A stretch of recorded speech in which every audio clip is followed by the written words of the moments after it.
নিজের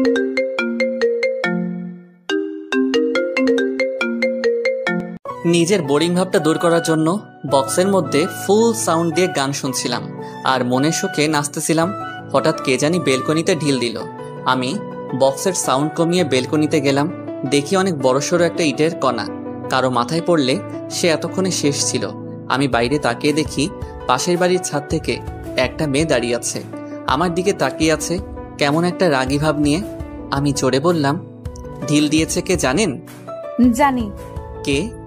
আমি। সাহস কত বড় দেখছেন?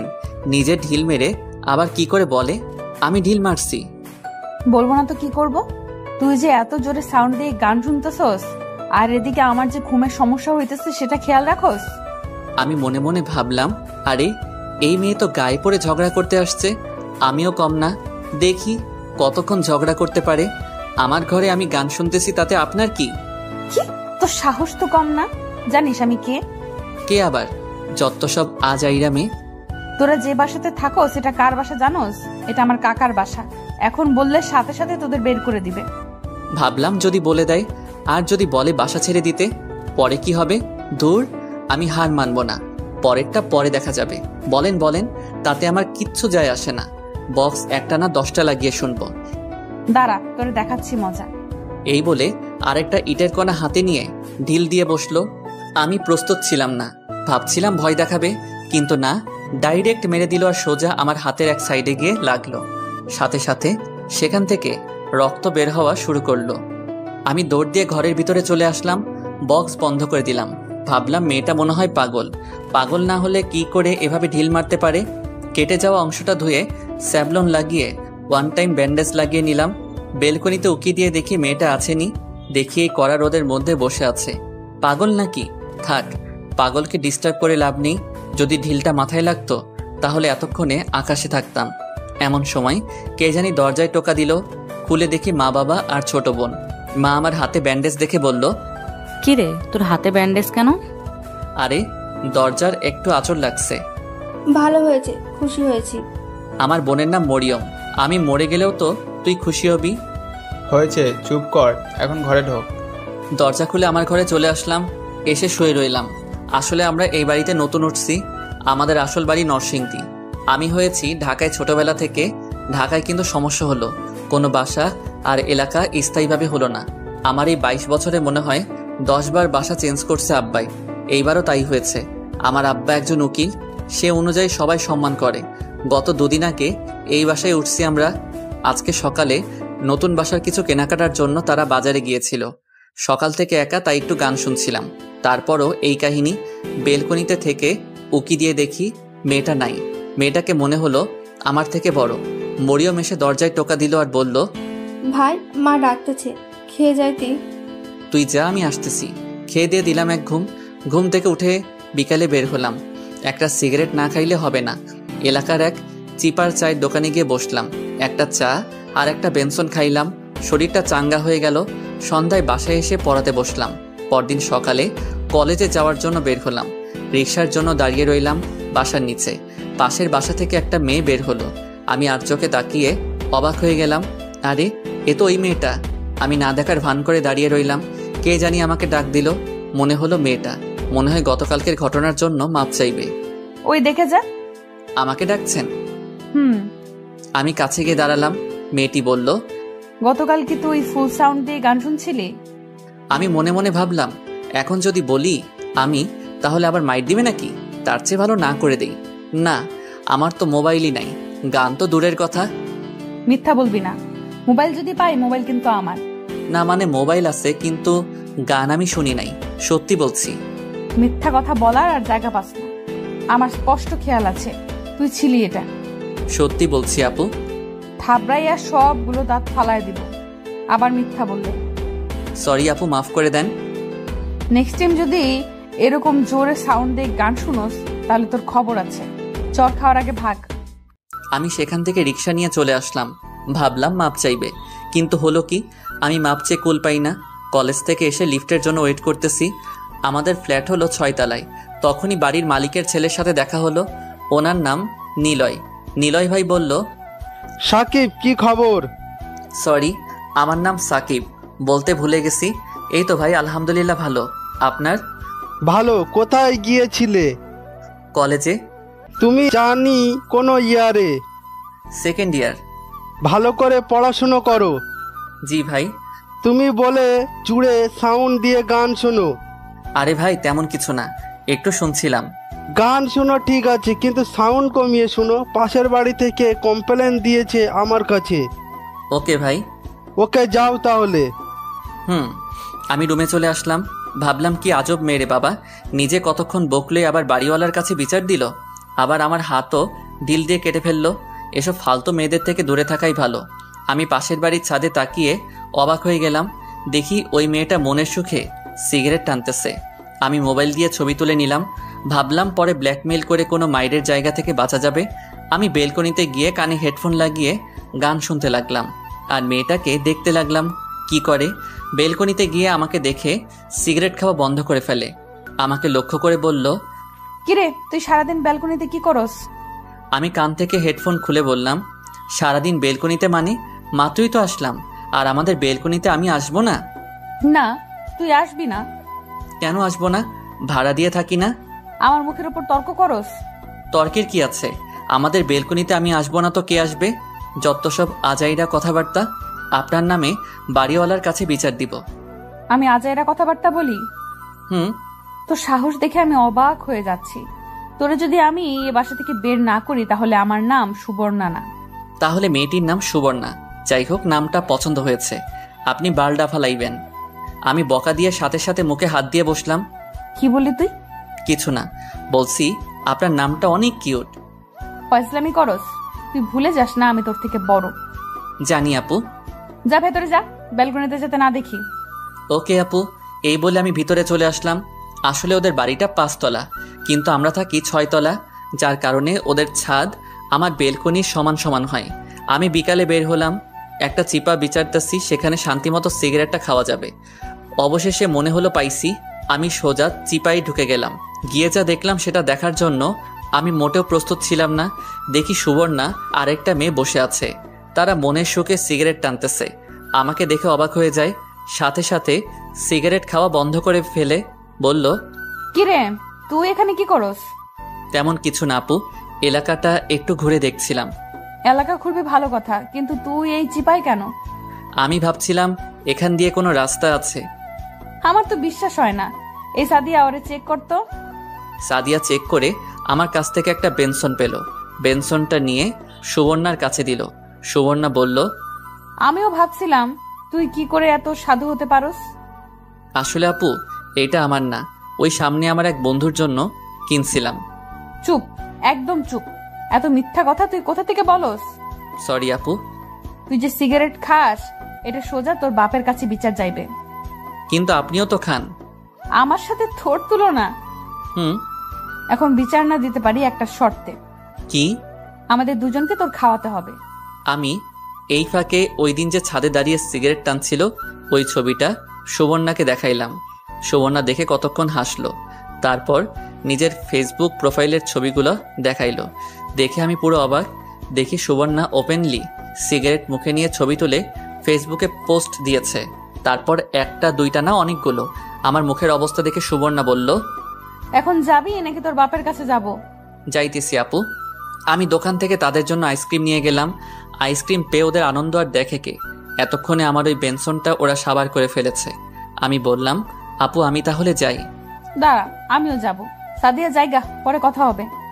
রাস্তায় রাস্তায় হাঁটতে হাঁটতে আমাকে জিজ্ঞেস করলো, কিরে তোর নাম কি? সাকিব। কিসে পড়স? অনার্স সেকেন্ড ইয়ারে। ভালো। এতক্ষণে সে আইসক্রিম খেয়ে শেষ করলো আর বলল, শোন, এখন থেকে আমাকে প্রতিদিন একটি করে আইসক্রিম খাওয়াতে হবে, না হলে তোর বাপের কাছে বলে দিব। আমি এমন কথা শুনে অবাক হয়ে দাঁড়িয়ে রইলাম। আমার অবস্থা দেখে সুবর্ণা হেসে শেষ। আমি তার হাসির দিকে অবাক হয়ে তাকিয়ে রইলাম। এটা কোনো মেয়ে হাসছে নাকি কোনো পরী হাসছে সেটাই ধরা মুশকিল। হাসতে হাসতে বলল, আরে মজা করছিলাম। মজা তো করবেনি, এখন একটা দোষ পাইছেন না? ওই দেখ তোর বাপ, এখন কিন্তু গিয়ে বলবো। দেখি আব্বা কার সাথে জানি কথা বলতেছে। কিন্তু সুবর্ণা আপু জানলো কি করে এইটা আমার আব্বা? না আপু প্লিজ বইলেন না, আপনি যা বলবেন তাই খাওয়াবো। ভয় পাস না, যা, বলবো না। ধন্যবাদ আপু, আর ভুলেও আপনার সামনে পড়ব না বলে দিলাম এক দৌড়। দৌড়ে বাসায় চলে আসলাম। কিছুক্ষণ পড়ালেখা করলাম। কিছুক্ষণ পর মরিয়ম একটা অঙ্ক নিয়ে আসলো, ওইটা সমাধান করে দিতাম। সে এবার জেএসসি দিবে। আমি তাকে কিছুক্ষণ বুঝাইয়া অঙ্কটা সমাধান করলাম। যাওয়ার সময় বলল, ভাই 100 টাকা দে তো। 100 টাকা দিয়ে কি করবি? দে তুই, মজা খামো। বাইরে জিনিস খাইলে পেটে অসুখ করবে, যা ভাগ। দে ভাই, দাঁড়া, তোর মানি ব্যাগ কই? মানিব্যাগ আমার টেবিলের উপরে ছিল। ওইখান থেকে মানিব্যাগ নিয়ে মানিব্যাগ থেকে 100 টাকার নতুন নোটটা নিয়ে মানিব্যাগে ঢিল দিয়ে ভেঙচি মেরে চলে গেল। আমি কিছু বলারও টাইম পাই নাই। আমি এশারারের নামাজ পড়ে ফেসবুকিং করছিলাম। এমন সময় মা এলো আর বলল, সাকিব যা তো, মরিয়ম পাশের বাসা সুবর্ণাদের কাছে গেছে। কোন সময় গেছে, এখনো ফিরে আসেনি। যা গিয়ে নিয়ে আয়, ওর কয়দিন পর পরীক্ষা। ওইখানে কি করে? জানি না, কার বলে বার্থডে। ওইখানে যেতে দাও কেন? চিনি না, জানি না। তার এক ক্লাসমেট থাকে ওই বাসায়, আমি যেতে দেই নাই। পরে সুবর্ণা এসে নিয়ে গেছে। সুবর্ণা আবার কে? পাশের বাড়ির বাড়িওয়ালার বড় মেয়ে। আমি যেতে পারবো না। জানা, অনেক রাত হয়ে গেছে। কত তলার? 4 তলার বাম পাশের ফ্ল্যাট। যাইতাছি। মা চলে গেল।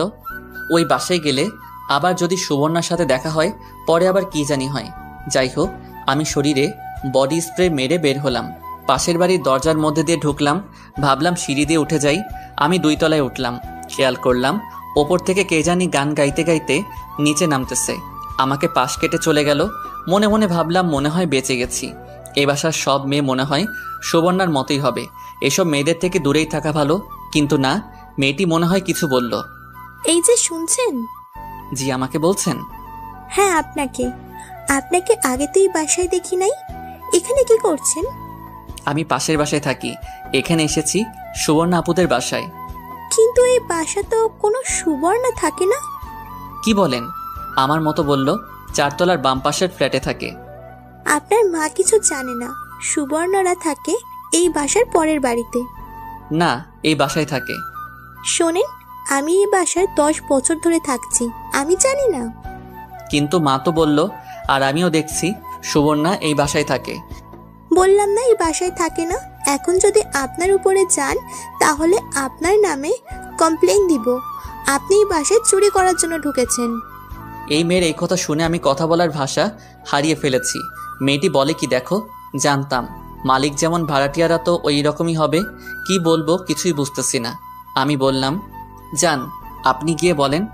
মেয়েটা আমার হাত ধরে চিৎকার করতে থাকে, চোর ধরেছি, চোর চোর চোর চোর। ছাড়েন আমাকে, ছাড়েন, ছাড়েন বলছি। ওপর থেকে এক মেয়ে এসে বলল, মিলি, কি হচ্ছে এখানে? আমি চেয়ে দেখি সুবর্ণা। যাক, মনে হলো বাঁচা গেল। তার মানে শয়তান মেয়েটার নাম মিলি। আপু, চোর ধরেছি, আপনাদের ফ্ল্যাটে চুরি করতে আসছে। মিলি, ওকে ছাড় আর নিচে যা। সবার সাথে এরকম করতে নেই। যাচ্ছি আপু।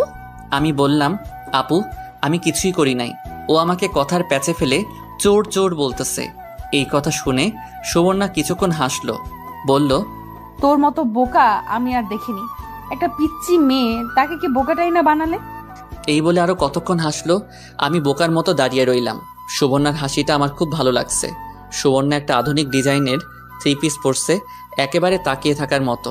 সারাদিন তাকিয়ে থাকলেও মনের তৃপ্তি মিটবে না। কিন্তু আমার তো বড় আপু লাগে, আমি কেন তাকাতে যাব? সুবর্ণা বলল, বল কেন আসছস? মরিয়মকে নিতে।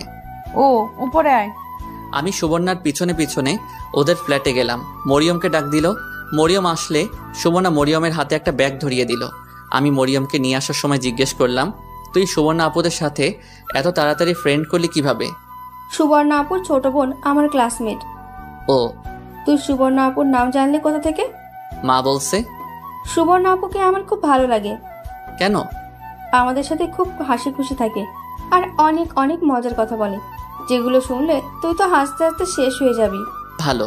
আমি বাসায় এসে রাতে শুয়ে শুয়ে ফেসবুক চালাইতেছি। অনেক কষ্টে সুবর্ণার আইডি বের করি, তাকে ফ্রেন্ড রিকোয়েস্ট পাঠাই। এভাবে কিছুদিন চলে যায়। একদিন রাতে সিগারেট খাওয়ার জন্য আমাদের বাসার ছাদে গিয়েছিলাম। গিয়ে যা দেখলাম তা বিশ্বাস করার মতো না। দেখি সুবর্ণা আপু আর নিলয় ভাই অন্তরঙ্গ হয়ে বসে আছে আর কি যেন কথা বলছে। আমি মোবাইল বের করে একটা ছবি তুললাম। কিছুক্ষণ পর দেখলাম সুবর্ণা আপু রেগে গেল আর কাঁদতে লাগলো। আমি তেমন কিছুই বুঝলাম না। মনে হলো সুবর্ণা আপু চলে যাবে, তাই আমিও চলে আসলাম। ভাবলাম সুবর্ণাকে এই ছবি পাঠিয়ে কিছু টাকা কামানো করা যাবে। আমি বাসায় এসে রাত 1টার সময় দেখি সুবর্ণা আপু অ্যাক্টিভ। আমি নক দিলাম, এই প্রথম। হ্যালো আপু, আমি সাকিব। কিছুক্ষণ পর মেসেজ আসলো। কি বল? আমি তাদের অন্তরঙ্গ ছবিটা পাঠিয়ে দিলাম। কি চাস বল? আমি একটা নাম্বার দিয়ে বললাম, এই নাম্বারে 5,000 টাকা পাঠিয়ে দিন। মনটা ভালো না, জ্বালাসটা। এখন আমি কি করব? টাকা দেন, না হলে ছবি ভাইরাল। কিছুক্ষণের মধ্যে দেখি বিকাশ অ্যাকাউন্টে 5,000 টাকা চলে আসলো। আমি বুঝতেই পারছি না কি হচ্ছে। টাকা চেক করে দেখি সত্যি সত্যি টাকা দিয়ে দিছে। আমি বিছানা থেকে উঠে নাচা শুরু করলাম। ভাবলাম সুবর্ণা আপু হয়তো ভালো হয়ে গিয়েছে। এমন সময় আমার মোবাইলে কল আসছে। ফোন ধরলাম। হ্যালো, আসসালামু আলাইকুম। কে? ওয়ালাইকুম আসসালাম, আমি সুবর্ণা। আপু, আপনি এত রাতে? আমি। কিছু বলবেন? তুই যে ছবিটা তুলেছিলি ওই ছবিটা এখন কাট। টাকা যেহেতু দিয়েছেন, ছবি অবশ্যই কাটবো। তুই আমার থেকে টাকা নিছিস না, এর থেকে ডাবল আমি তোর থেকে নিব। দেখবো দেখবো। আজ খালি আমার মনটা ভালো না দেখা বেঁচে গেছিস। এই বলে ফোন কেটে দিলাম। বিছানায় শুয়ে ভাবতে লাগলাম, যাক অবশেষে সুবর্ণা আপুকে একটা শাস্তি দিতে পারলাম। যাক, মনটা অনেক শান্তি লাগতেছে। পরদিন সকালে কলেজে গেলাম। কলেজ থেকে রিক্সা দিয়ে আসতেছি, দেখি সুবর্ণা এক জায়গায় বসে আছে। আমি রিক্সা থেকে নেমে 2টা আইসক্রিম নিয়ে কাছে গেলাম আর বললাম, আপু ধরেন। আপু আমাকে দেখে একটা মুচকি হাসি দিল আর হাত থেকে একটা আইসক্রিম নিল। আমি দাঁড়িয়ে দাঁড়িয়ে আইসক্রিম খাওয়া ধরলাম। আপু আমাকে ইশারায় বসতে বলল। আমি পাশে বসলাম, কিন্তু অনেকখানি দূরে। আমি বললাম, আপু একটা কথা বলতে পারি? বলবো। না, চুপচাপ বসে থাক। ওকে। অনেক পার হয়ে গেল, ততক্ষণে আমার আইসক্রিম খাওয়া শেষ। আমি বসে মোবাইল টিপতেছি। কিছুক্ষণ পর আমি বললাম, আপু সিগারেটে আনবো? না, ছেড়ে দিয়েছি।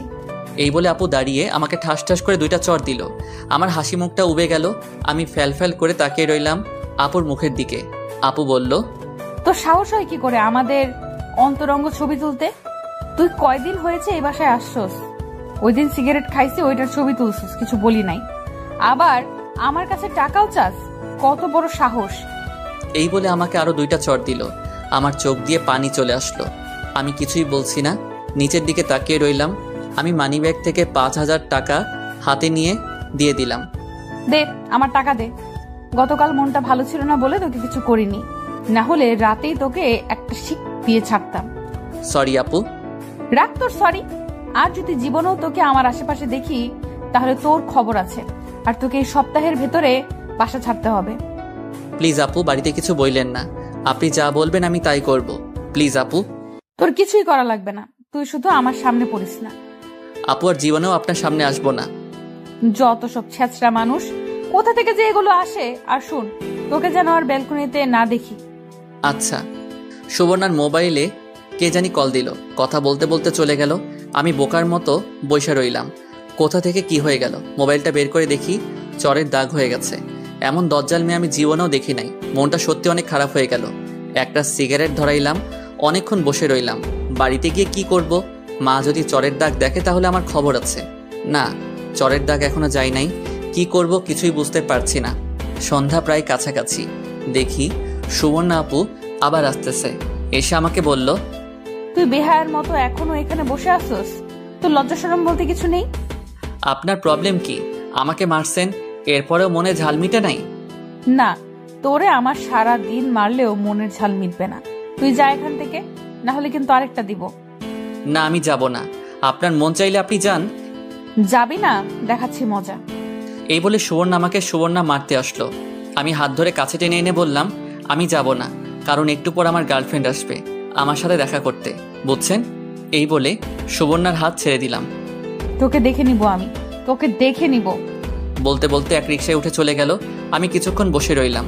দেখি সামি আসতেছে। সামি আমার ক্লাসমেট, সে এই এলাকায় থাকে। এসে বলল, কিরে দোস্ত, কি খবর? ভালো না। কি হয়েছে? তেমন কিছু না। তোর সাথে যে দেখলাম একটু আগে একটা মেয়ে কথা বলছে, তাকে চিনস? চিনি, আমাদের পাশের বাড়ির বড় আপু। তুই ওই বাসায় কি জন্য গেছস? তুই শেষ। কি শেষ বুঝিয়ে বল। এই মেয়ের নাম সুবর্ণা না?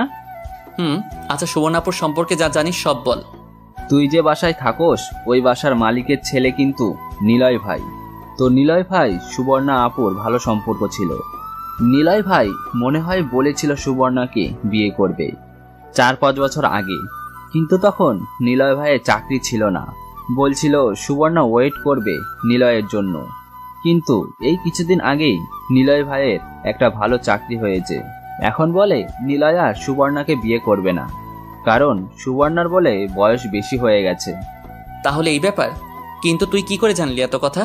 আমি মনে মনে এই কারণে সুবর্ণা আপু এরকম খিটখিটে খারাপ মেজাজ দেখায়। আমার মা আর নিলয় ভাইয়ের মা বান্ধবী, যার কারণে মা মাঝে মাঝে তাদের বাসায় যায়। ও দোস্ত, সুবর্ণার চেহারা কিন্তু অনেক সুন্দরী, তুই দেখ চান্স নিতে পারস কিনা। আমি এই জীবনে অসম্ভব। আমি তাকে আমার গাল দেখিয়ে বললাম, দেখছস কি করছে আমাকে? আরে ভাই রাগ করস কেন? তোর বড় না, তোর ওপর একটু অধিকার খাটাতে আসবেই। আরে জ্ঞানী, বস তো লাস্টের বেঞ্চে ফেল করস প্রতি ইয়ারে, এখন আইসা আমার জ্ঞান দিতে? কথাটা কিন্তু খারাপ ছিল না। সিগারেট খাবি? দে। আমি আর স্বামী সিগারেট খেয়ে আমি বাড়িতে চলে আসলাম। কোনো রকম শুধু নিজের ঘরে ঢুকে দরজা বন্ধ করে দিলাম। মাকে বলে দিলাম খাবো না। রাতে কিছুক্ষণ পরে ঘুমিয়ে গেলাম। মনে করেন আপনি একটা ছেলের জন্য 4-5 বছর ধরে ওয়েট করতেছেন সে আপনাকে বিয়ে করবে বলে, কারণ আপনি তাকে ভালোবাসেন। এখন 5 বছর পর বলে সে আপনাকে বলে যে আপনাকে বিয়ে করতে পারবে না, কারণ আপনার বয়স বেশি হয়ে গেছে। শোভনের ক্ষেত্রে সেটা হয়েছে। নীলের জন্য সে তার অর্ধেক জীবন দিয়ে দিচ্ছে। শোভনের বয়স 25 বছর। এতদিন তাকে কত মানুষ দেখতে আসলো, নীলের জন্য সে তাদের না করে দিয়েছে। আর ফ্যামিলির কত বকা, কত কথা শুনেছে সুবর্ণা, কিন্তু ওই দিন রাতে নীলই কথা শুনে সুবর্ণা অবাক হয়ে যায়। নীলই বলে তাকে বিয়ে করতে পারবে না। এই কথা শুনে সুবর্ণা অনেক কাঁদে। নীলই যে তার সাথে এমন একটা চিট করবে সেটা সে কল্পনাও করতে পারেনি। নীলই তার জীবনটা শেষ করে দিয়েছে, কিন্তু সুবর্ণা এখনো আশা ছাড়েনি, একজন না একজন সুবর্ণার জন্য আসবে। অনেকদিন ধরে সুবর্ণার পাশের বাড়ির এক ভাড়াটিয়া অনেক জ্বালাচ্ছে। গতকাল রাতে সাব্বির নখ দিয়ে একটা ছবি পাঠিয়ে বলে 5,000 টাকা দিতে। কিছুক্ষণ আগে নীলের সাথে সম্পর্ক শেষ করে আসছে, যার কারণে মনটা খুব খারাপ ছিল, তাই কোনো চিন্তা ভাবনা না করে টাকা দিয়ে দিয়েছিল। কিন্তু আজকে সুবর্ণা তাকে ইচ্ছে মতো ধুলাই দিয়েছে। পিচ্ছি ছেলে কথা বেশি বলে, আরেকদিন সামনে আসুক আচ্ছা মতো আরো ধুলাই করে দিবে। এমন সময় শোভনার মা ঘরে প্রবেশ করলো। শোভনা খেয়াল করলো তার মার চোখ মুখ রাগে আগুন জ্বলছে।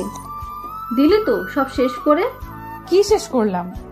এতদিন তুই নিলয়ের জন্য তুই সব শেষ করে দিলি, কোনো লাভ হলো? আর তুই আমাদের মান সম্মান সব শেষ করে দিলি।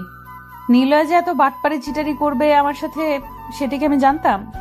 তোরে কতবার বলেছিলাম বিয়েটা করেন, শুনলেন না আমার কথা? পাড়ার মানুষের সামনে মুখ দেখাবো কি করে? আমার কিছু করার আছে এখানে? তুই কি করবি? সব জ্বালা আমার।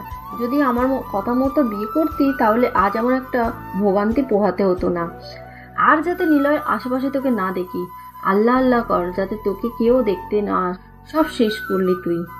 এই বলে শোভনের মা বের হয়ে গেল। শোভনের মনটা খারাপ হয়ে গেল। ধুর, আর ভালো লাগে না কিছু। যাই ছাদ থেকে ঘুরে আসি। ছাদে এসে এক কর্নারে বসে মোবাইল টিপছিল। এখন একটা সিগারেট অনেক মিস করছি সুবর্ণা। সাব্বিরদের ফ্ল্যাটের দিকে তাকিয়ে দেখে সাব্বির বারান্দায় বসে গিটার বাজাচ্ছে। সাব্বির সুবর্ণাকে দেখে চলে যায়। সুবর্ণা হেসে শেষ। ছেলেটা মনে হয় সত্যি অনেক ভয় পেয়েছে। সুবর্ণা বাসায় এসে ঘুমিয়ে যায়। আমি পরদিন সকালে কলেজে গেলাম। কলেজে গিয়ে সামিরের সাথে দেখা। কিরে খবর কি? ভালো, চল ওই জায়গায় বসি। চল। আমি আর সামি একসাথে বসে কথা বলতেছি, এমন সময় দেখি সামির গার্লফ্রেন্ড আসছে, সাথে আরেকটি মেয়ে। আমাকে দেখে সালাম দিল। আমি সালামের উত্তর দিলাম। সামির গার্লফ্রেন্ডের নাম জাকিয়া।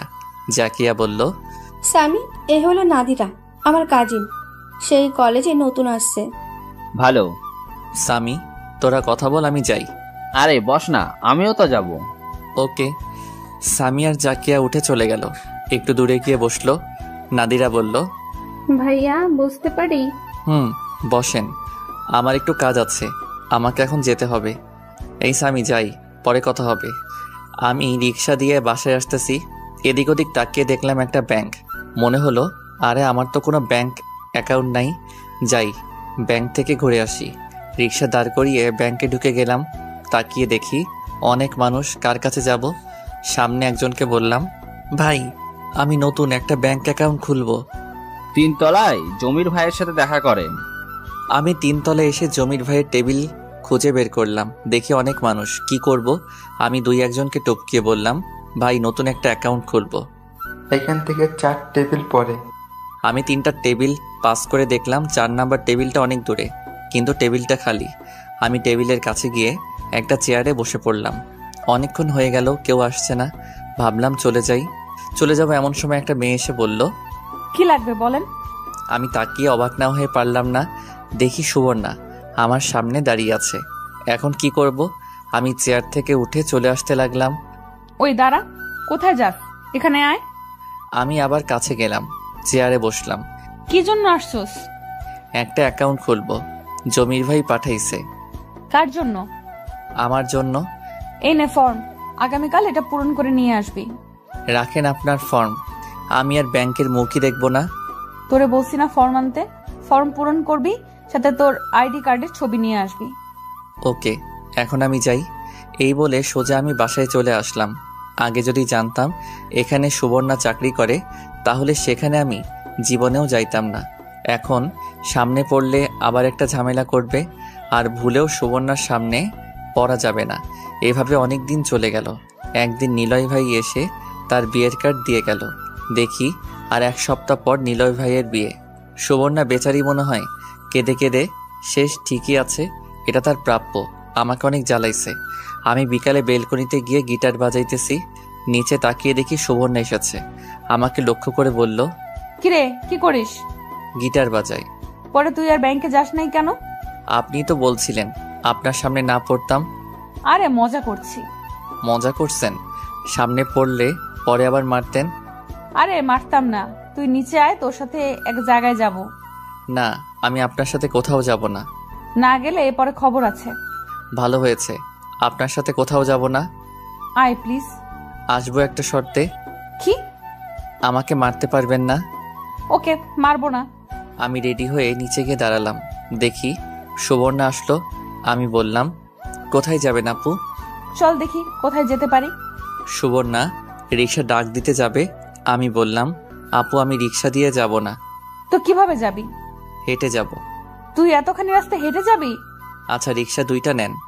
আমি তো 2টাই নিতাম। তোর মতো আবালের সাথে কে বসবে? সুবর্ণার এমন কথায় আমার মনের মধ্যে আঘাত লাগলো। আমার হাসি মুখটা কালো হয়ে গেল। কথাটা অন্যভাবে বলতে পারত, যেমন, ওকে তুই যখন আমার সাথে বসবি না তাহলে 2টাই নেই। এইভাবে কথাটা বলতে পারত।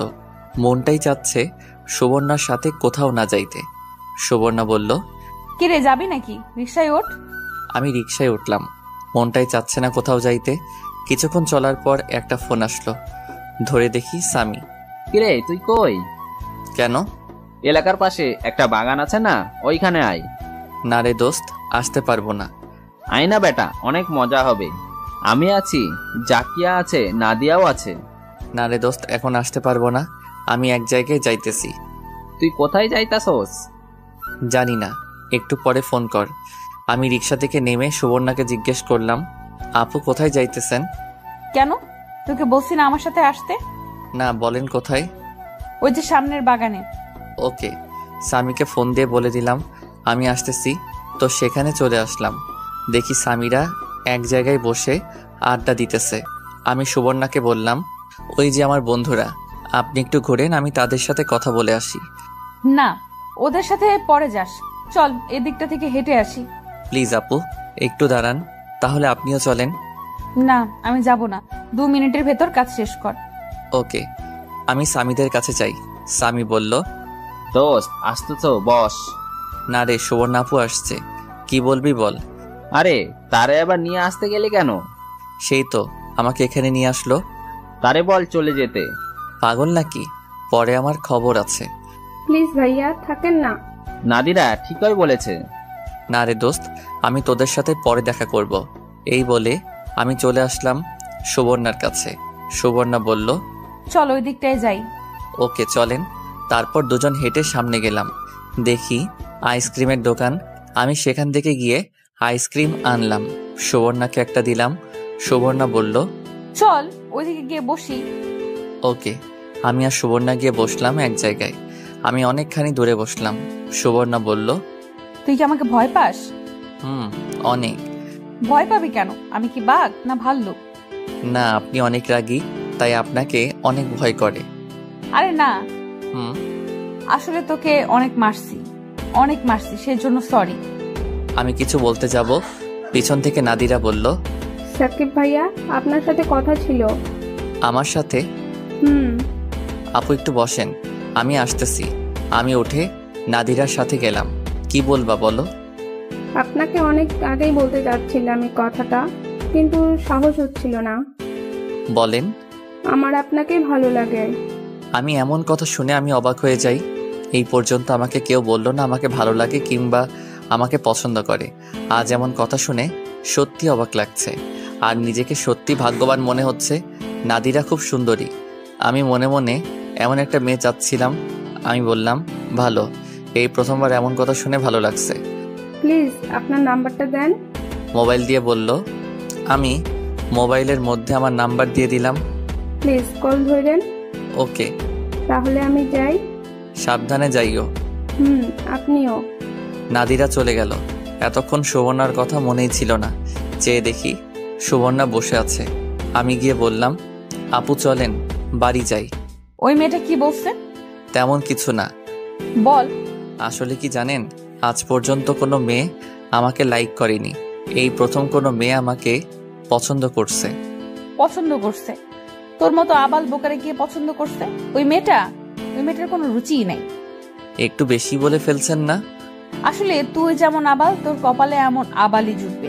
দে তোর মোবাইলটা দে। ধুর, আপনার সাথে আর কথাই বলবো না, আমি যাই। সুবর্ণা বসা থেকে উঠে বলল, আর এদিকে সন্ধ্যা হয়ে গেছে। দাঁড়া, আমিও যাব। না, আমি আপনার সাথে যাব না। ওকে, তুই যাস না, কিন্তু তোর মোবাইলটা দিয়ে যা। আমি কেন আপনাকে আমার মোবাইল দিতে যাব? আরে আজকে রাতের জন্য, তার বদলে তুই আমার মোবাইলটা নিয়ে যা। জীবনেও না। পরে একটা প্যাচে ফেলে আবার আমাকে মারতেন। আমি নাই। আরে না, সত্যি বলছি। আমার মোবাইল নিয়ে আপনি কি করবেন? তেমন কিছু না, শুধু তোর পিচ্ছি গার্লফ্রেন্ডের সাথে কথা বলবো। পরে একদিন নিয়ে আসলে ইচ্ছা মতো কথা বললেন। আমি এত কিছু জানি না। তোর মোবাইল আমার লাগবে, আর এখন তুই দিবি। না, দিব না। ওকে, তোকে দেখে নিব। দেখেন। আমি গেলাম। ওই রিক্সা। আমি অপর পাশে চেয়ে দেখি রিক্সা একটা, আর কোনো রিক্সা নেই। রিক্সা ধরতে গেলে প্রায় অনেকখানি পথ হেঁটে যেতে হবে। আমি ভাবলাম গেলে যাব হেঁটে, প্রবলেম কি? কি রে, রিক্সা তো একটাই, তুই যাবি কি করে? আপনি যান, আমি আসবো নে। আমার টেনশন আপনাকে করতে হবে না। কেন, আমার সাথে আয়। মরেও গেলে না। আরে মামা চলেন। মামা আপনি আপুকে নিয়ে যান, আমি আসতেছি। যা, তুই না আসলে আমার কি। ওই মামা চলেন। দেখি সুবর্ণা চলে যাচ্ছে।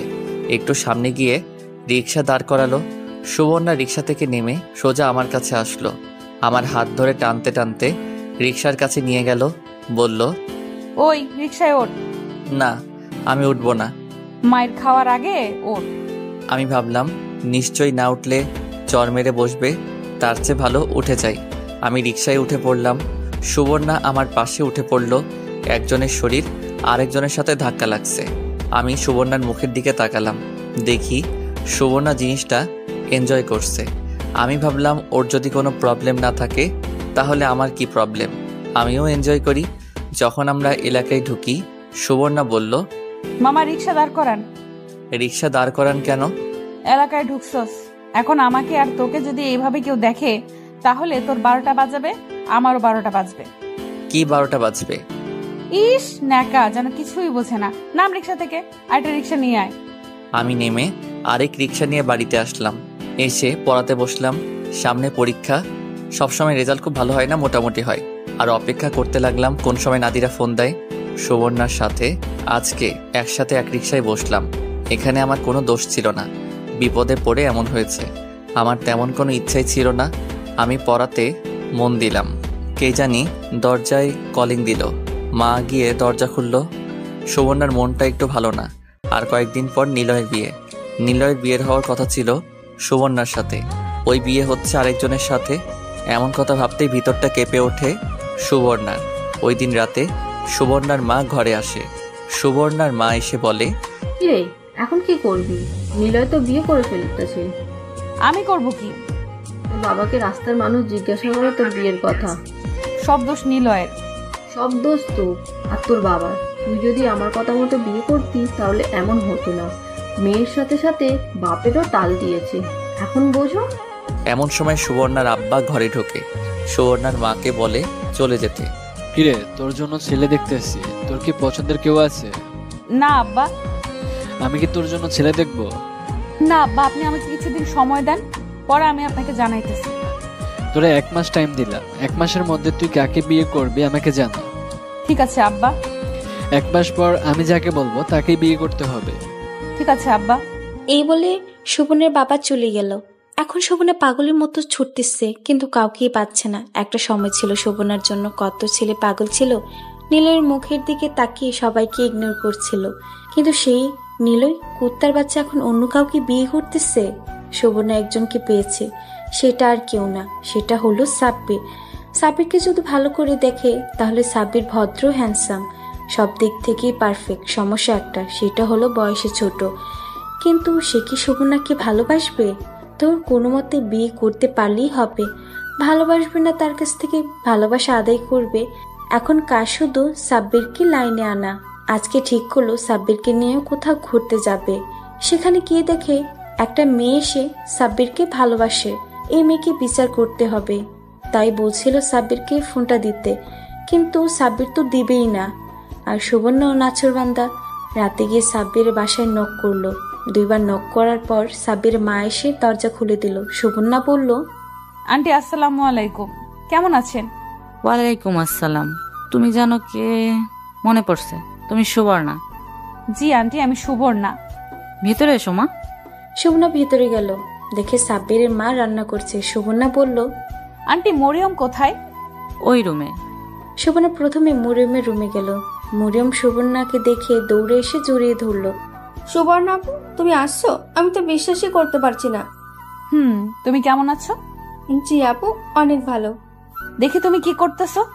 মরিয়ম সুবর্ণাকে অনেকগুলা ফুল দেখালো, যেগুলো মরিয়ম নিজের হাতে বানিয়েছিল। তারপর কিছু বই দেখালো, যেগুলো সে পড়ছিল। আরো অনেক কিছু দেখালো।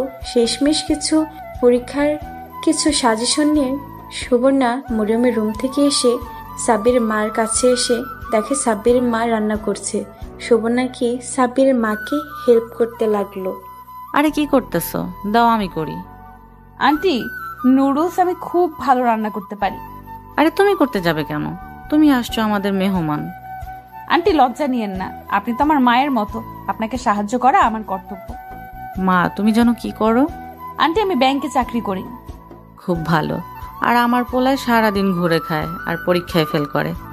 সাকিবের কথা বলেন, ও তো খুব ভদ্র, আমার সাথে খুব ভালো ব্যবহার করে। যাও, এই নুডলসটুকু সাকিবকে দিয়ে আসো, আর এটা মরিয়মকে। আন্টি আঙ্কেল বাসায় নাই? না, এখনো আসেনি। ও ওকে, দিন, আমাকে দিন। সুবর্ণা মরিয়মকে দিয়ে আমার ঘরে গিয়ে টোকা দিল। আমি ভাবতেছি কে আসলো, কণ্ঠ চেনা চেনা লাগতেছে। তোর সেসব দেখে লাভ নাই। একটু পর কে জানি দরজায় টোকা দিল। আমি বললাম ভিতরে আসেন। ভিতরে দেখি সুবর্ণা প্রবেশ করলো। সুবর্ণাকে দেখে আমি অবাক। আমি বললাম, আপনি এখানে? চুপ, এনে নুডলস খা। খাবো না। আমি দিছি না, তোর মা দিছে। আপনি আমাদের বাসায় কি করছেন? এসেছি তোর মার সাথে কথা বলতে। মার সাথে কি বলবেন? বলবো তুই আজকে একটা মেয়ের থেকে প্রপোজ পাইছিস এবং তোর নাম্বার নিয়েছে। তোরা আজকে রাতে কথা বলবি আর বানিয়ে বানিয়ে বলবো তুই মেয়েকে কিস করেছিস। তোরা একসাথে অনেক জায়গায় যাওয়ার প্ল্যান করছিস। এমন কথা শুনে আমি স্তম্ভিত। সুবর্ণা বলে, কি? আপনি কি চান? তোর মোবাইল। আমি হেসে বললাম, এটা আমাকে আগে বললে হতো না? এই জন্য এসব মাকে বলতে যাবেন কেন? তোর মোবাইল রেডি কর, আমি যাওয়ার সময় নিয়ে যাব। কিন্তু আপনিও তো বলছিলেন আপনার মোবাইলটা আমাকে দিবেন। এই নে ধর, লক 2580। নুডলস খা। ওকে। এই বলে সুবর্ণা চলে গেল। কিন্তু আমার ভিতর থেকে ভয় যাচ্ছে না। যদি বলে দেয় সুবর্ণা মাকে, তাহলে আব্বার কানে গেলে আমাকে বাড়ি থেকে বের করে দিবে। এমনিতেই পরীক্ষার রেজাল্ট ভালো না। আবার যদি শুনে আমি এগুলো করি। আমি আড়িপিতে শুনতে লাগলাম সুবর্ণা মাকে কি বলে। দেখি সুবর্ণা আর মা একসাথে বসছে নুডলস খাওয়ার জন্য। মা সুবর্ণাকে বলল, শুনছিলাম নিলয়ের সাথে তোমার বিবাহ হওয়ার কথা ছিল, কিন্তু নিলয়ের বিয়ের কার্ডে দেখলাম অন্য কেউ।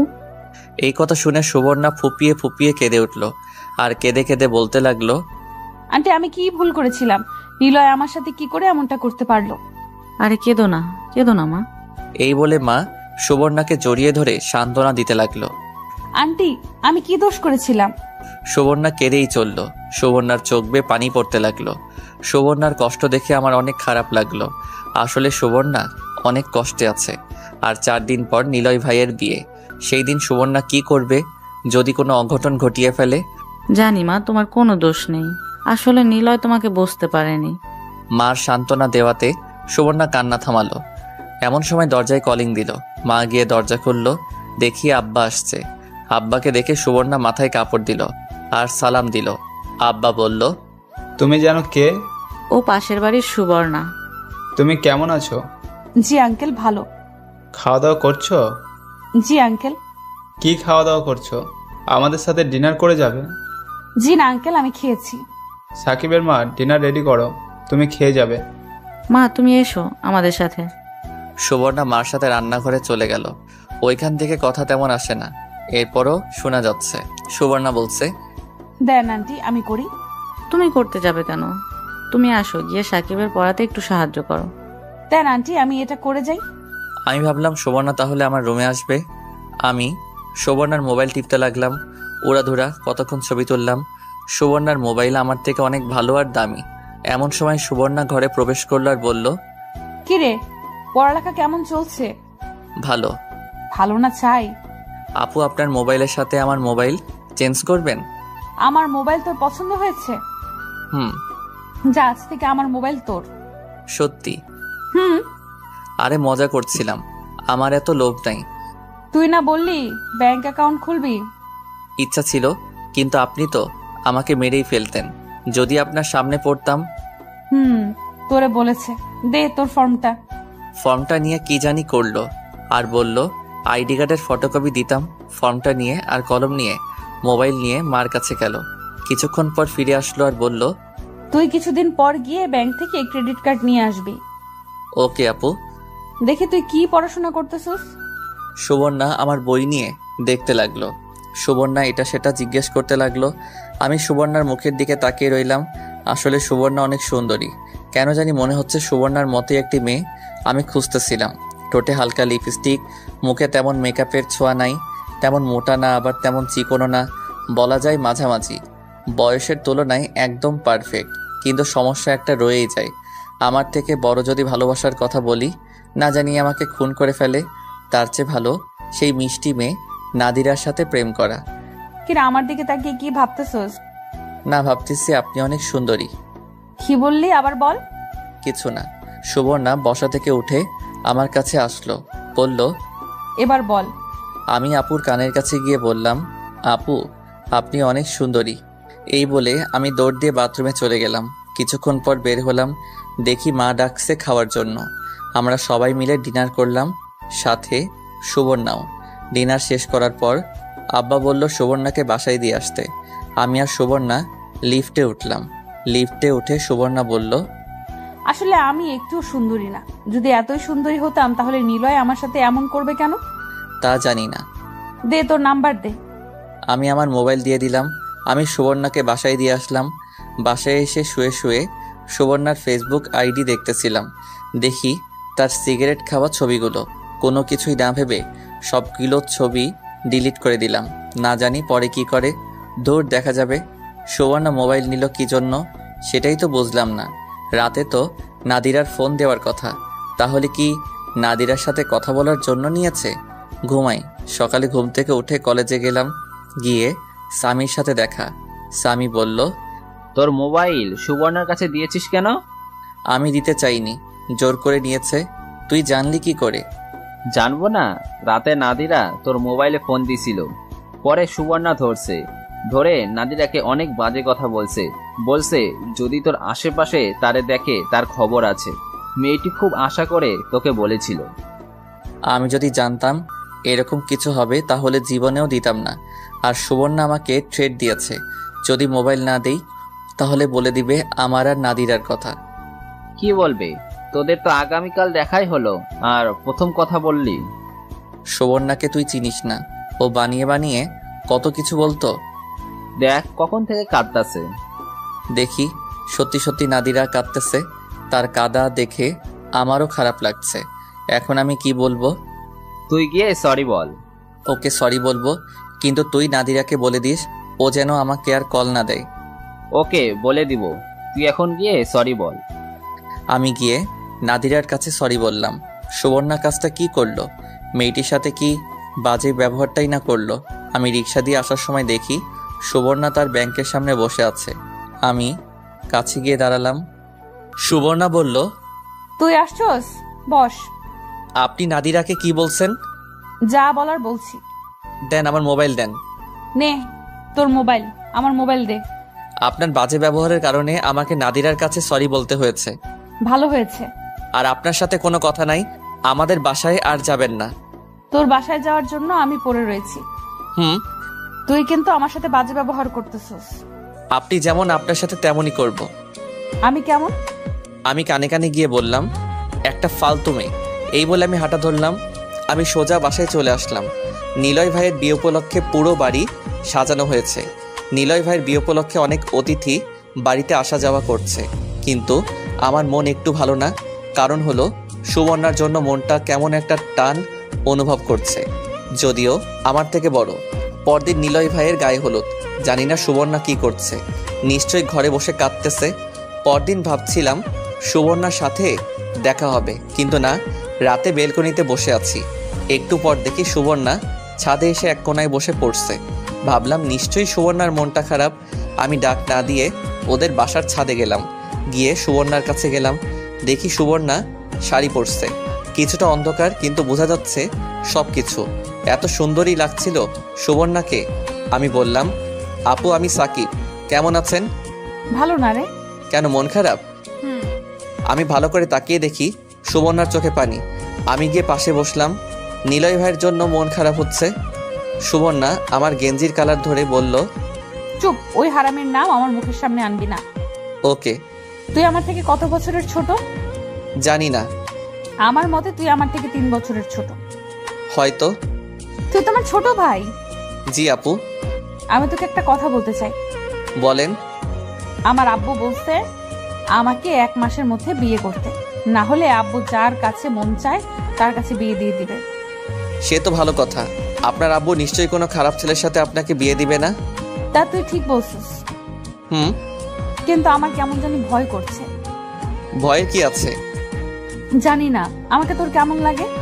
ভালো লাগে, কিন্তু। কিন্তু কি? আমি দেখতে খারাপ, বয়সে বুড়ি হয়ে গেছি? তেমনটা বোঝাতে চাইনি তো। আমার ভালো লাগা আপনার কি আসবে আর যাইবে? অনেক কিছু। আর একটু কাছে এসে বস, আমার ভয় করছে। আমি কি করব বুঝতে পারছি না। চলে যাব না এমনিতেই সুবর্ণার মনটা খারাপ? আমি কাছে গিয়ে সুবর্ণার শরীরের সাথে লেগে বসলাম। সুবর্ণার শরীর থেকে একটা মিষ্টি গন্ধ আসছে, যেটা আমার খুব ভালো লাগছে। সুবর্ণা বলল, এইভাবে সবসময় আমার পাশে থাকবি? আমি কি বলবো বুঝতে পারছি না। সুবর্ণা বলে কি, আমি যদি সুবর্ণার পাল্লায় পড়ি তাহলে আমাকে জানি কি করে। এমনিতেই আমাকে যেই জ্বালান জ্বালাইছে, আবার যদি আমাকে বিয়ে করার কথা বলে তাহলে আমি শেষ। আর বললেই হলো নাকি, আমার বিয়ে হতে আরো অনেক দেরি। চেষ্টা করব। সুবর্ণা আমার চোখের দিকে তাকালো। মনে হয় ভেবেছিল আমি হ্যাঁ বলবো। আর হ্যাঁ বলবো আমি? পাগল নাকি? সুবর্ণা আমার দুর্বলতার সুযোগ নিয়ে আমাকে পটাতে চাইছে। আমি নাই। এই মেয়ে যদি আমার কপালে আসে তাহলে আমার আর রক্ষা নাই। তার চেয়ে ভালো কেটে পড়ি। সুবর্ণা আমার হাত ধরে কাঁদতে লাগলো। তার হাতের ছোঁয়া আমার শরীরে একটা শিহরণ খেলে গেল। মনে হচ্ছে আমি ঘামতেছি। সুবর্ণা আমার হাত শক্ত করে ধরলো, বলল, বল তুই আমার পাশে থাকবি সব সময়? আপু আমি যাই। যাস না, আর একটু বস। ওকে। সুবর্ণা আমার হাতটা আরো শক্ত করে ধরলো, কিন্তু আমি হাতটা ছাড়িয়ে নিলাম। বললাম, আপু আমাকে যেতে হবে। বল তুই নিলয়ের বিয়েতে যাবি না? ওকে, যাব না। আমার মনটা একটু ভালো না। চল না আগামীকাল কোথাও ঘুরতে যাই। না, মোটেও না। কেন? আপনার সাথে কোথাও না কোথাও গেলে একটা সমস্যা হবেই। যা, তুই যেখানে বলবি সেখানেই যাব। আমি যেখানে বলবো সেখানে। তারপরেও আমি আপনার সাথে কোথাও যেতে পারবো না। কেন? যদি কিছু হয়ে যায়। আরে কিছু হবে না, আমি আছি না। কোথায় যাব? আমার যাওয়ার মতো কোনো জায়গা নেই। তাহলে আমার সাথে চল। কোথায়? যে কোনো জায়গা, তুই শুধু আমার সাথে আসবি। ওকে, তাহলে আমি যাই। ওকে, যা। চুপচাপ ঘরে বসে শুয়ে থাক, ঘর থেকে বের হবি না। না, ঘর থেকে বের হতেই হবে। কেন? একটা সিগারেট খেতে হবে। এখন চল আমার সাথে। ওকে, চলেন। আমি আর সুবর্ণা বাড়ি থেকে বের হয়ে মোড়ের দোকান পর্যন্ত পাশাপাশি হেঁটে গেলাম। গিয়ে একটা সিগারেট নিলাম। ধরিয়ে রাস্তার এক আড়ালে গিয়ে আমি সিগারেট টানতেছি। সুবর্ণা আমার পাশে এসে দাঁড়ালো, বলল, দে সিগারেট খাবো আমি। না, আপনি না ছেড়ে দিয়েছেন। এখন মন চাচ্ছে। মন চাইলে খাওয়া লাগবে। দে। আমি সিগারেট দিলাম। সে 2 টান দিয়ে আমাকে দিয়ে দিল। আমি সিগারেট শেষ করে বললাম, চলেন বাড়ি যাই। দাঁড়া। এই বলে আমার হাত ধরে টান দিয়ে একেবারে নিজের কাছে নিয়ে নিজের গোলাপি ঠোঁট 2টা আমার ঠোঁটে লাগিয়ে দিল। ছাড়তেছে না। 30 সেকেন্ড পরে ছাড়লো। সুবর্ণা এটা কি করলো? আমি এটা মেনে নিতে পারছি না। এটা কি করলেন? পাগল নাকি?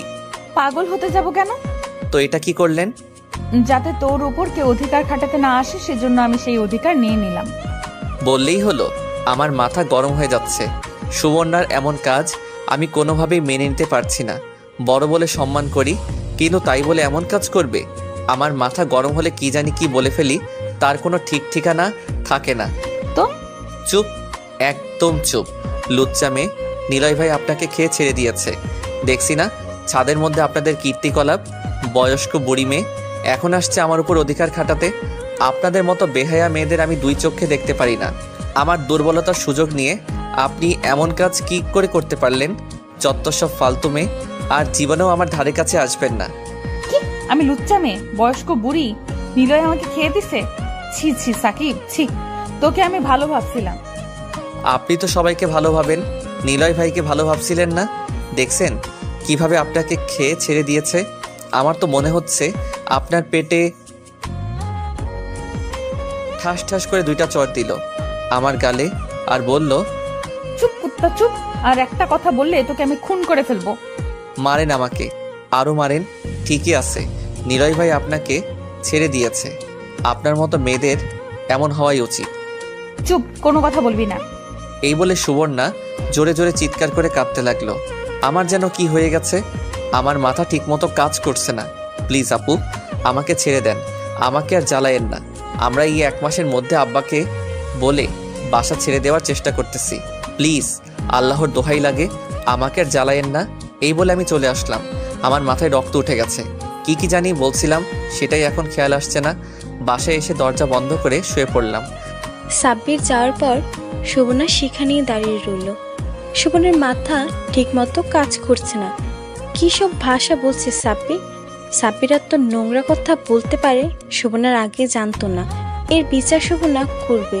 সুবর্ণা সেখানে দাঁড়িয়ে কাঁদতে লাগলো। চোখ মুছে বাড়ির দিকে হাঁটা ধরলো।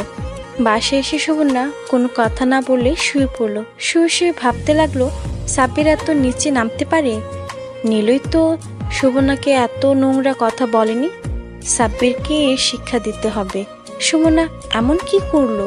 শুধু একটা কিসই তো করলো।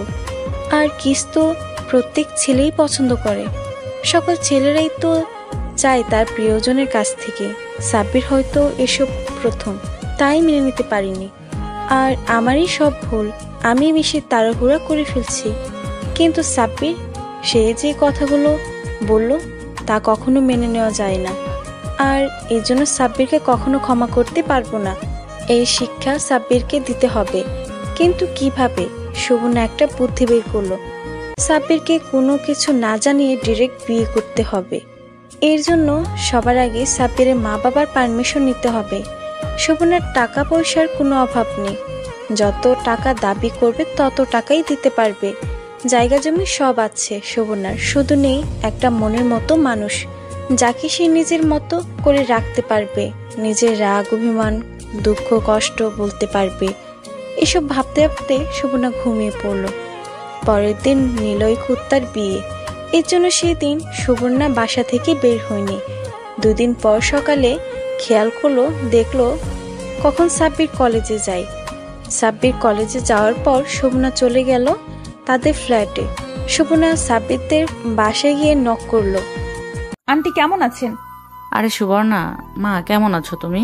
ভিতরে আসো। জি আন্টি, ভালো। আপনি? আলহামদুলিল্লাহ ভালো, ভিতরে আসো। শোভনা ভিতরে গেল, দেখলো সাব্বিরের মা সবজি কাটছে। শোভনা বলল, আন্টি দেন, আমি কাটি, আপনি বসেন। আরে তুমি কেন কাটতে যাবে? তুমি মেহমান আসছো, বসো।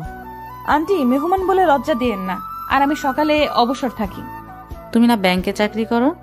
আজকে ভালো লাগছিল না, তাই ব্যাংক থেকে ছুটি নিয়েছি। কেন, কি হয়েছে? শরীর খারাপ? জি না আন্টি, মনটা ভালো না। বুঝেছি, নিলয়ের জন্য মন খারাপ হচ্ছে। আন্টি প্লিজ ওই কুত্তার নাম মুখে আনবেন না, ও আমার জীবনটা শেষ করে দিয়েছে। জীবনেও আমি তাকে ক্ষমা করব না। থাক না, ক্ষমা করে দাও, হয়তো তোমার জন্য নিলয়ের থেকে ভালো কেউ অপেক্ষা করছে। আন্টি তাই যেন হয়। তোমাকে কি কোনো ছেলে দেখতে আসছে? এক সময় অনেক প্রস্তাব আসতো, কিন্তু নিলয়ের জন্য সবাইকে না করে দিয়েছি। এখন যেহেতু বয়স বেশি হয়ে গেছে, তাই কেউ আর দেখতে আসছে না, কারণ সবাই চায় কম বয়সী মেয়ে বিয়ে করতে। এখন তুমি কি করবা? এভাবেই সারা জীবন পড়ে থাকবা? না আব্বা, আমাকে 1 মাসের সময় দিয়েছে নিজের পছন্দের ছেলে খুঁজে বের করতে। 1 মাস পরে আব্বার পছন্দে আমাকে বিয়ে করতে হবে। আরে মন খারাপ করার কি আছে? দেখো, আল্লাহ তোমাকে উত্তম সঙ্গী দান করবেন। তাই যেন হয়। সবজি কেটে সাব্বিরের মা রান্নার কাজে হেল্প করলো শোভনা। দুপুরের দিকে শোভনা বাসায় এসে আসলো। পরের দিন ব্যাংক থেকে এসে বিকালের দিকে আবার সাব্বিরদের বাসায় গেল শোভনা। গিয়ে দরজায় নক করলো, দেখে সাব্বির এসে দরজা খুললো। অনেকটা অবাক হয়ে সাব্বির বলল, আপনি এখানে কেন আসছেন? কেন? আমি তোর কাছে আসছি? আমি আসছি তোর মার কাছে। আমার মার সাথে কি কাজ আমাকে বলেন। সেসব জেনে তোর কি লাভ? সর সামনে থেকে। আবার কি প্যাঁচ লাগাতে আসছেন? সরবি নাকি তোর মাকে ডাক দিব? মা অসুস্থ, কথা বলতে পারবে না, এখন চলে যান। সর বলতেছি। না। এই বলে শোভনা সাব্বিরকে ধাক্কা দিয়ে ঘরে ঢুকলো। সাব্বিরের মুখের দিকে তাকিয়ে একটা ভেংসি মারলো। সাব্বির মার কাছে চলে আসলো। সাব্বির সেখানে ঠায় দাঁড়িয়ে রইল। শোভনা সাব্বিরের মাকে ডাক দিল, আন্টি আপনার বলে শরীর ভালো না? সুবর্ণা মা, তুমি আসছো? গতকাল রাত থেকে শরীরটা ভালো যাচ্ছে না। কি হয়েছে? মনে হয় জ্বর আসছে। শোভনা সাব্বিরের মার কপাল ধরে তাপমাত্রা চেক করতে লাগলো। আপনার তো অনেক জ্বর, ওষুধ খেয়েছেন? না, সাকিবের আব্বা আসার সময় নিয়ে আসবে। আঙ্কেল কখন আসবেন? রাতে। এতক্ষণ অপেক্ষা করবেন? দাঁড়ান, আমি সাকিবকে পাঠাচ্ছি ওষুধ আনতে। তুমি কেন শুধু শুধু কষ্ট করতে যাবে? আন্টি এখন ওষুধ না খেলে জ্বর আরো বাড়বে। এই বলে শোভনা সাব্বিরের রুমে আসলো। এসে সাব্বিরের রুমে টোকা দিয়ে ভেতরে ঢুকে পড়লো। আসবো দেখে সাব্বির ট্রাউজার আর গেঞ্জি পরে রেডি হচ্ছে। শোভনাকে দেখে চুপচাপ দাঁড়িয়ে পড়লো, বলল, আপনি এখানে কেন? কোথায় যাওয়া হচ্ছে? ফুটবল খেলবো। কোথায়? ওই সামনে একটা মাঠ আছে না, ওইখানে আমার বন্ধু সামিদের সাথে। ওইখানের পোলাপান কিন্তু ভালো না। সেই চিন্তা আপনাকে করতে হবে না। আর আপনি আমাদের বাসায় কি করেন? আপনার মতলব তো ভালো ঠেকছে না। তোর মার শরীরে অনেক জ্বর, আমি কয়টা ওষুধের নাম বলছি, ওই ওষুধগুলো কিনে দিয়ে যা। বলেন, নাম বলেন। শোভনা ওষুধের নাম বলল। সাব্বির সেগুলো নোট করলো মোবাইলে। শোভনা বলল, আর আসার সময় একটা স্যুট নিয়ে আসিস। মরিয়ম কোথায়? মনে হয় ছাদে গিয়েছে খেলতে। ওকে যা, এই ওষুধগুলো নিয়ে আস, এইগুলো দিয়ে তারপর খেলতে যা। ওকে। এই বলে সাব্বির চলে গেল। কিছুক্ষণ পর ওষুধ আর স্যুপ নিয়ে আসলো সাব্বির। সাব্বির বলল, আপনি এত ভালো হলেন কবে? আমার তো বিশ্বাস হচ্ছে না। নিশ্চয়ই আপনার কোনো কুমতলব আছে। আমি তো সব সময় ভালোই ছিলাম, তুই শুধু আমাকে বুঝলি না। তুই না বলে খেলতে যাবি, যা, পারলে মরিয়মকে ডাক দিয়ে যা। এই বলে সাব্বির দরজা লাগিয়ে দিল। শোভনা প্রথমে স্যুপটা রান্না করলো। রান্না করে সাব্বিরের মাকে খাইয়ে দিল, তারপর ওষুধ খাওয়ালো। শোভনা বলল, আজ যদি আপনার ছেলের বউ থাকতো তাহলে আপনার এত কষ্ট করতে হতো না। তা তুমি ঠিক বলেছো মা, কিন্তু এই বলদের কে বিয়ে করবে? পরীক্ষার রেজাল্টও ভালো না, না পাবে কোনো চাকরি। হ্যারে নিয়ে খুব টেনশনে আছি। হ্যারে কত বলি ভালো করে পড়াশোনা করতে, কিন্তু কে শুনে কার কথা? বিয়ে করলে সব ঠিক হয়ে যাবে।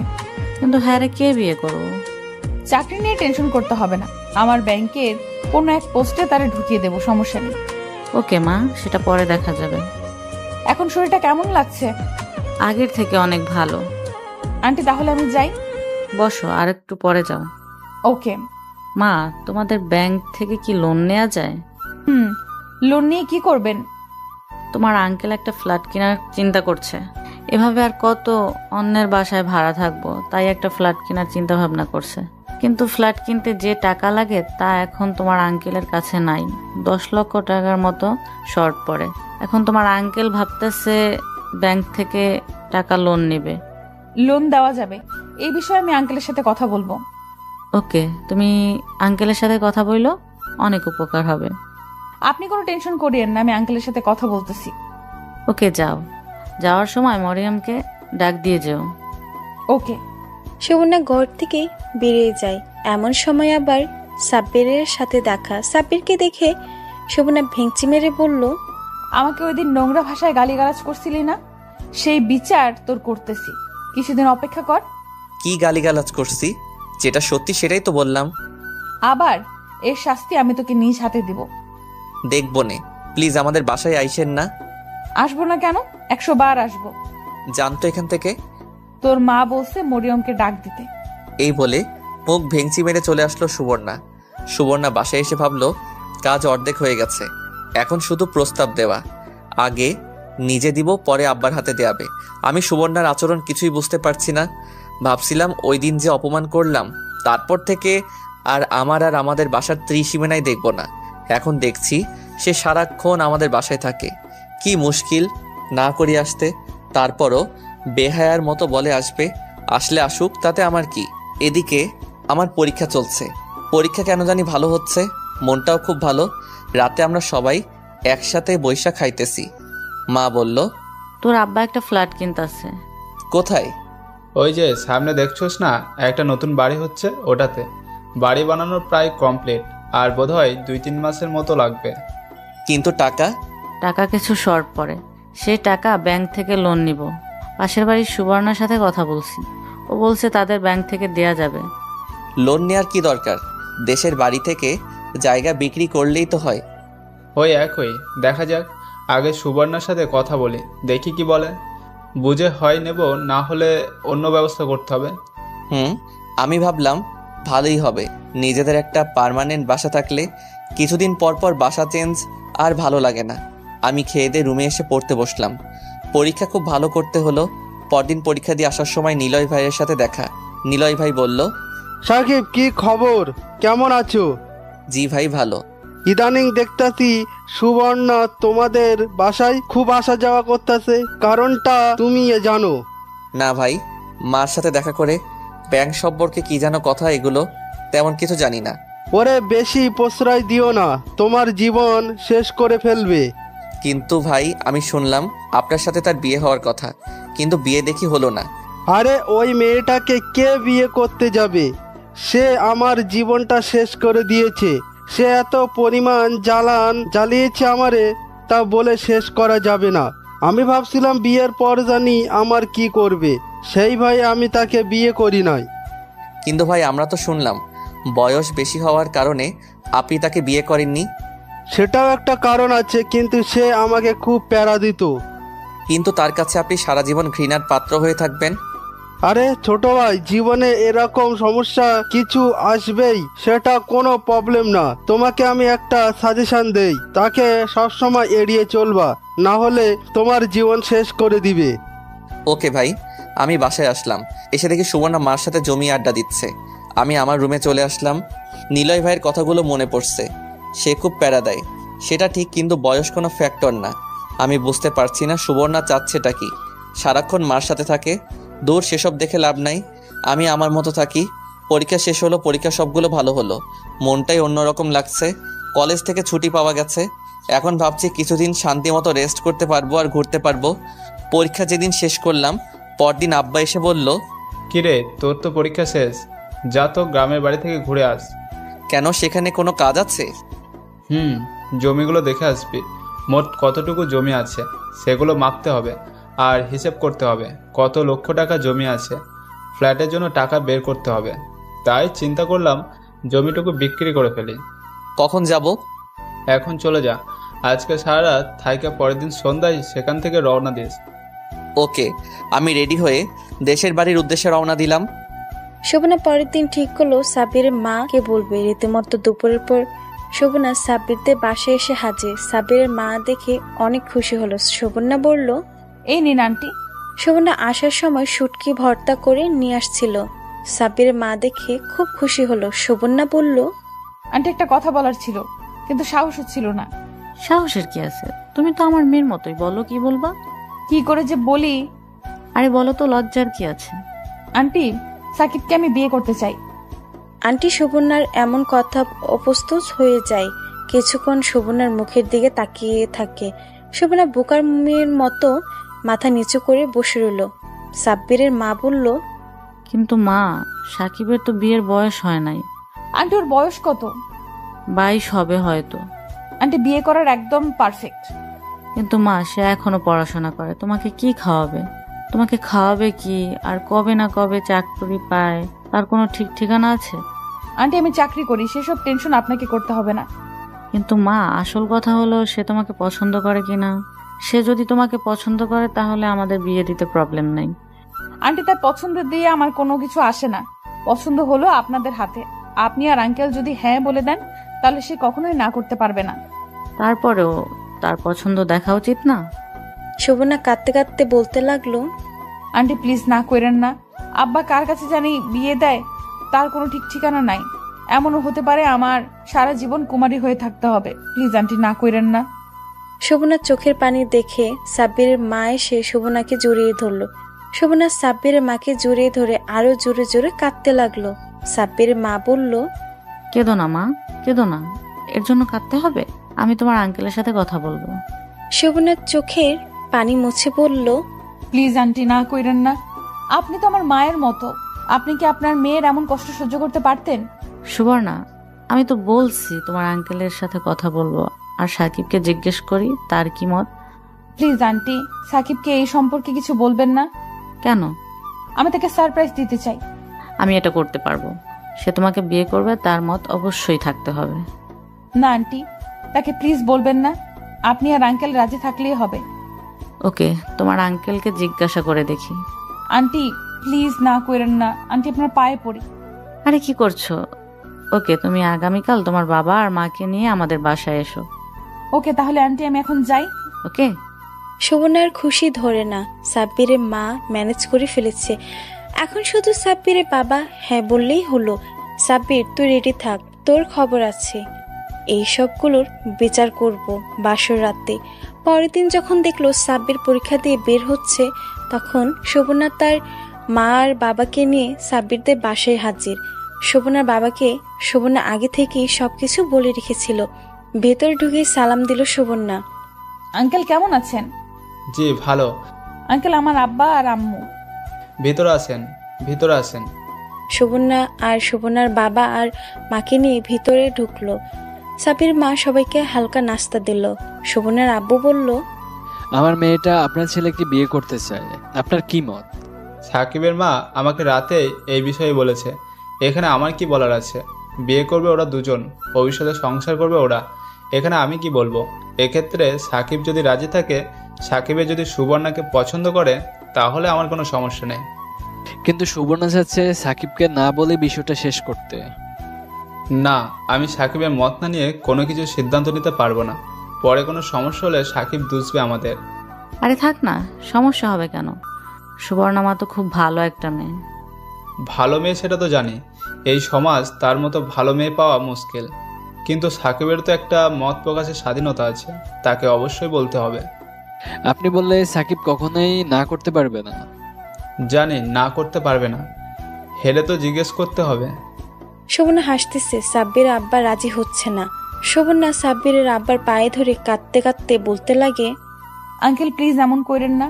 আমার মতো অভাগা মেয়েকে আপনি ফিরিয়ে দিয়েন না প্লিজ আঙ্কেল। আমি সব সময় তার বাধ্য হয়ে থাকবো, তাকে কখনো কষ্ট দিব না। সে যা বলবে তাই করব। প্লিজ আঙ্কেল আমাকে ফিরিয়ে দিয়েন না। সাব্বির আব্বা সাব্বিরের মার মুখের দিকে তাকালো। তারপর সাব্বির আব্বু বলল, মা প্লিজ কেঁদো না, ওঠো। আমি কথা দিলাম তোমার সাথে সাকিবের বিয়ে দেবো, তুমি যেভাবে বলবে সেভাবে। সাব্বির মা এসে শোভনাকে উঠিয়ে নিয়ে গেল। শোভনার আব্বু বলল, তো বেয়াই, আমি চাচ্ছি যত তাড়াতাড়ি কাজটা সম্ভব হয়ে যাক। সেটাই হোক। আমার মাথায় একটা আইডিয়া আসছে, যেটা হলো আমি শুনলাম সাকিবের এখন পরীক্ষা চলছে, পরীক্ষা শেষ হলেই তাকে একদিনের জন্য দেশের বাইরে পাঠিয়ে দিন। এই দিনের ভিতরে আমরা কাজ সেরে ফেলতে চাই। ওকে, তাই হোক। আব্বা পকেট থেকে একটা খাম বের করে সাব্বিরের আব্বার দিকে এগিয়ে দিয়ে বলল, বেয়ান, আমার মেয়ের থেকে শুনলাম আপনি একটা ফ্ল্যাট কিনতেছেন, প্লিজ এটা গ্রহণ করুন। সাব্বিরের আব্বা কৌতূহলবশত খামটা হাতে নিয়ে খুলে দেখলো 10 লক্ষ টাকার একটা চেক। অবাক হয়ে প্রশ্ন করলো, বিয়ান, এটা আমি গ্রহণ করতে পারবো না, কারণ তাহলে আপনি আমাদের টাকা দিচ্ছেন, আপনার মেয়েকে দেন নাই। বেয়ান, সেরকম কিছু না, আমাদের পক্ষ থেকে এটা হাদিয়া, আর আপনি তো জানেন হাদিয়া ফিরিয়ে দিতে নেই। তারপরেও এটা আমি গ্রহণ করতে পারবো না। এমনিতেই আপনার মেয়ে আমার জন্য অনেক বড় কিছু, প্লিজ এটা আমি গ্রহণ করতে পারবো না। দয়া করে এটা গ্রহণ করুন। সাব্বিরের বাবা কি যেন ভাবলো, তারপর বলল, সুবর্ণা মা, তুমি এটা রাখো পড়ে, তুমি এটা সাকিবকে দিও, দেখো সাকিব গ্রহণ করে কিনা। জি আঙ্কেল। তাহলে বিয়াই আমি উঠি, আমার একটু বের হতে হবে, আপনারা সবাই লাঞ্চ করে যাবেন। আমারও একটু বের হতে হবে। শোভনা সাব্বিরের মায়ের বাবার পায়ে ধরে সালাম করলো। শোভনা খুশি ধরে না, মরিয়ম যেন খুশিতে। আজ থেকে সাব্বিরের বিয়ে হবে, মরিয়ম খুশি শেষ। বিয়ে হওয়ার আগে ভাবি রাখা শুরু করলো। যথারীতি দিন সাব্বির পরীক্ষা শেষ হলো। পরের দিন সাব্বিরকে যখন দেশের বাড়িতে পাঠিয়ে দিয়েছে, সেদিন থেকে বাড়ি সাজানো হয়েছে। পরের দিন যেদিন সাব্বির আসবে, কথা হয়েছে সাব্বির আসতে আসতে সন্ধ্যা হবে। সন্ধ্যার সময় কাজে ডাকলো। সুবর্ণা যথারীতি কবুল বলে দিল। আর কবুল বলবে না কেন? যার জন্য এত কষ্ট করলো তার জন্য কবুল বলতে কিসের আপত্তি? সুবর্ণা সাব্বিরের ঘরে মাথায় ঘুমটা দিয়ে বসে রইল সাব্বিরের অপেক্ষায়। আমি ভাবি এসব কাজ কেন আমাকে দেয়। যেদিন গিয়েছিলাম পরদিন জমিটুকু মাপলাম অনেক কষ্টে, মেপে হিসেবে করে বিকালের দিকে ঢাকার উদ্দেশ্যে রওনা দিলাম। বাড়ি থেকে ফোন করলে বলে দিলাম আসতে সন্ধ্যা হবে। আমি ঘন্টা 2 জার্নি করে ঢাকায় পৌঁছালাম। পৌঁছে বাড়ির উদ্দেশ্যে রিক্সা নিয়ে রওনা দিলাম। বাসায় পৌঁছে দেখি অনেক জুতা দরজা খুলে আছে। দেখি আমাদের ফ্ল্যাটটা সুন্দর করে সাজানো হয়েছে। আমি ভাবলাম আজকে আবার কিসের অনুষ্ঠান, তাহলে কার বার্থডে খেয়াল করে দেখলাম আমার বার্থডে না, মরিয়মের বার্থডে না, তাহলে কিসের অনুষ্ঠান চেয়ে দেখি সামি আর তার গার্লফ্রেন্ডও আছে। সামি আমার কাছে আসলো আর বলল, দোস্ত না গিয়ে গোসল করে নতুন কাপড় পরে রেডি হো। মানে কি হয়েছে, কিসের অনুষ্ঠান? তোর বিয়ে আজকে। আমি সামির কথা শুনে অবাক। কি, আমার বিয়ে? মজা করস তুই? তোর কি এসব দেখে মজা মনে হচ্ছে? যা দোস্ত গোসল করে রেডি হো। আমার বিয়ে? আমি বিশ্বাস করতে পারতেছি না। আর কার সাথে? বাসর ঘরে ঢুকে দেখতে পারবি। দেখি মা আসছে। মা বলল, এত দেরি করে আসলি কেন? যা গোসল করে রেডি হ। মা কিসের অনুষ্ঠান? সামি বলল আমার নাকি বিয়ে। এটা কি সত্যি? সত্যি। কার সাথে? আমি বিয়ে করব না। তোরে কি বলছি বিয়ে করতে? তোরে বলছি গোসল করে রেডি হতে। এই বলে মা চলে গেল। সামি বলল, দেখলি, যা এখন গোসল করে রেডি হ। এই বলে সামি একটা লুঙ্গি দিয়ে ধাক্কা দিয়ে বাথরুমে ঢুকিয়ে দিল। আমি বাধ্য হয়ে বাথরুমে ঢুকলাম। কি হচ্ছে কিছুই বুঝতে পারছি না। আমি বিয়ে করব না, তাই ভাবলাম আজকে সারা রাত বাথরুমে কাটিয়ে দিব। কিছুক্ষণ পর সামি ডাকাডাকি শুরু করলো, মাও ডাকাডাকি শুরু করলো। আমি বললাম, মা বিয়ে করব না। আর কার সাথে বিয়ে হচ্ছে সেটা বলো আগে। তুই বিয়ে করবি না, তোর ঘাড়ে করবে। তোরে 5 মিনিট টাইম দিচ্ছি। 5 মিনিটের ভিতরে তুই বাথরুম থেকে বের না হলে দরজা ভেঙে তোরে বের করব। কি করব বুঝতে পারছি না। আমি গোসল করে বাথরুম থেকে বের হলাম। বের হলে সামি আমাকে নতুন কাপড় দিল পরার জন্য, একেবারে জামাইয়ের পোশাক। আমি বাধ্য হয়ে জামাইয়ের পোশাক পরে ঘর থেকে বের হলাম। দেখি আব্বাও আসছে। আমার মাথা কোনো কাজ করছে না। কি হচ্ছে আমার সাথে? কার সাথে আমার বিয়ে হচ্ছে? সুবর্ণার সাথে? না না না, এ হতে পারে না। সুবর্ণার সাথে বিয়ে হওয়ার থেকে ভালো সারা জীবন বিয়ে না করে থাকা ভালো। সামি আমাকে কাজীর সামনে বসালো। কাজী দোয়া পড়ল আর বলল কবুল বলতে। আমি কবুল বলতাম না, ঠিক করে রাখলাম। যত কিছুই হোক আমি কবুল বলবো না। মা এত করে বলতে লাগলো কবুল বলতে। আমি কোনো কথাই কানে নিচ্ছি না। অবশেষে আব্বা বলল কবুল বলতে। আমি মার মুখের দিকে তাকালাম। দেখি মা বলছে কবুল বলতে। আব্বার মুখের দিকে তাকালাম, দেখে আব্বাও বলছে কবুল বলতে। মনে মনে ভাবলাম আব্বা আর আম্মা যেহেতু বলছে কবুল বলতাম তাহলে সমস্যা কি? আর আব্বা মা তো আমার জন্য কখনো খারাপ মেয়ের সাথে বিয়ে দিবে না। আব্বা আর মার মুখের দিকে তাকিয়ে আমি কবুল বলে দিলাম। সবাই একযোগে উঠলো আমিন। আমি কাগজে সিগনেচার করলাম। আমাকে সবাই মিষ্টি খাওয়ালো। এদিক সেদিক ঘুরে আমি আমার ঘর মানে বাসর ঘরে ঢুকলাম। দেখি খুব সুন্দর করে বাসর ঘর সাজানো হয়েছে। দেখি খাটের মাঝখানে একটা মেয়ে বসে আছে, মাথায় ঘোমটা দিয়ে। আমি পায়ে হেঁটে খাটের এক কোণায় বসলাম। আমি আমার কাপা কাপা হাতে মেয়েটার ঘোমটা উঠালাম। ঘোমটা উঠিয়ে যা দেখলাম তা আমার পক্ষে মেনে নেওয়া সম্ভব না। দেখি আমার চিরচেনা শত্রু সুবর্ণা।